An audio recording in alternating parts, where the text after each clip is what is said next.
এইভাবে আঁকা বাঁকা করে একটা দাগ দাও, এরকম আমি যেভাবে আঁকছি এরকম করে দেওয়ার পর দেখো এইভাবে নিচের দিকে দাগ টেনে মিলিয়ে দাও, এটা হবে একটি পাহাড়। তারপর দেখো এখানে লম্বা করে আরেকটা আমরা দাগ দিব। এরপর দেখো আমরা এখানে আরেকটি ছোট দাগ দিব, নিচের দাগের সাথে মিলিয়ে দিব, আরেকটি দাগ দিব, নিচের দাগের সাথে মিলিয়ে দিব। দেওয়ার পর নিচের দিকে এভাবে একটি দাগ, দুইটি দাগ দিলাম এবং একটি দাগ আরেকটি দাগের সাথে এভাবে লেগে দিলাম। দেখুন খুব সহজে কিন্তু আমরা দুটি ঘরের শেপ তৈরি করলাম। এরপর একটি দরজা আঁকলাম, একটি জানালা আঁকলাম, হালকা করে পেন্সিল দিয়ে এভাবে কালো করে দিলাম।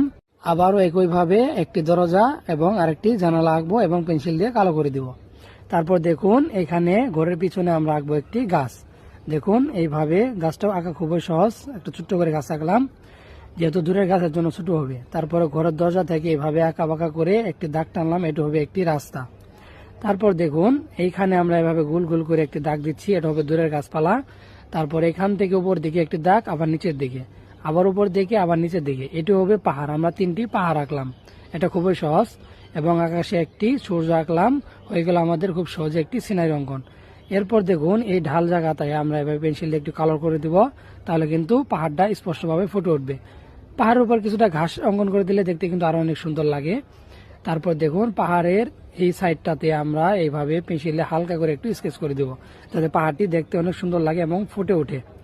দেখুন এইভাবে স্কেচ করে দিচ্ছি। আশা করছি ভিডিওটি দেখে আপনি খুব সহজেই ড্রয়িংটি শিখতে পেরেছেন। কৌশলে আঁকুন, নিজে আঁকুন এবং অন্যকে ড্রয়িং শেখান। ভিডিওটি ভালো লাগলে অবশ্যই কিন্তু লাইক করতে ভুলবেন না।